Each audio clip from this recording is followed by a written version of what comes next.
On a blistering July morning in Phoenix, Arizona, a woman, barefoot, bruised, and bloodied, staggered into a neighbor's yard. Her wrists were raw, her ribs broken, her voice barely audible. But what she said next stunned even the most seasoned first responders. She had just escaped from a shed, where she claimed she was tortured for weeks and buried alive. This is the shed, a 10 by 12-foot structure behind a modest home in South Phoenix. It had no plumbing, no insulation, no escape. Inside lived a 32-year-old woman and her boyfriend, 36-year-old Timothy James Wood. Both had been battling homelessness. To outsiders, the shed was a sign of struggle. But to her, it would become a prison. Neighbors said the couple kept to themselves, but they remembered shouting, and sometimes crying. According to police, things took a darker turn in mid-June. That's when Wood began accusing her of cheating, plotting against him, watching him. The arguments grew violent, and then he locked her in, with bricks stacked against the door, and her body bound in toe straps and chains.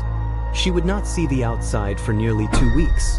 Inside that shed, the woman endured unimaginable horror. She told investigators she was beaten with electrical cords, choked until she passed out, threatened with a power saw. He told her he'd cut off her foot if she ran. And then he did. She said he dug a shallow grave beneath the floor, forced her into it, and covered her with dirt and debris. She stayed there, buried, alive, for 2 full days. On July 2nd, Timothy Wood left the house, thinking she was too weak to move. But he was wrong. With every last ounce of strength, she broke free. She ran to a neighbor's house, half naked, covered in bruises, and collapsed in their front yard. First responders said she looked like she'd come out of a war zone. Police arrested Timothy Wood that same day. Inside the shed, they found everything she described. The chains, the saw, the shallow grave. Her story wasn't delusion. It was truth, corroborated by evidence, bruises, and a hole in the ground. Wood now faces charges including kidnapping, sexual assault, aggravated assault, and attempted murder. This wasn't his first brush with violence. Court records showed past domestic disturbances. And after his arrest, a former girlfriend came forward. She described similar abuse, threats, control, terror. This was not a one-off. It was a pattern. As the story spread, outrage grew. Advocates demanded change, more protections for women in vulnerable housing. Donations poured in for the victim. Her courage sparked a movement.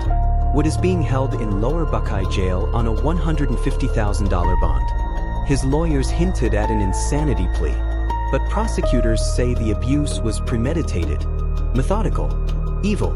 If convicted, he could spend the rest of his life behind bars. The woman remains in recovery. She's learning to walk again, learning to breathe freely, learning to live. "I survived something no one should endure," she wrote. "I told myself I would live to tell my story, and now I have." To every woman out there, you are not alone. A shed once meant to hold tools became a tomb. But even in that darkness, she found the strength to rise.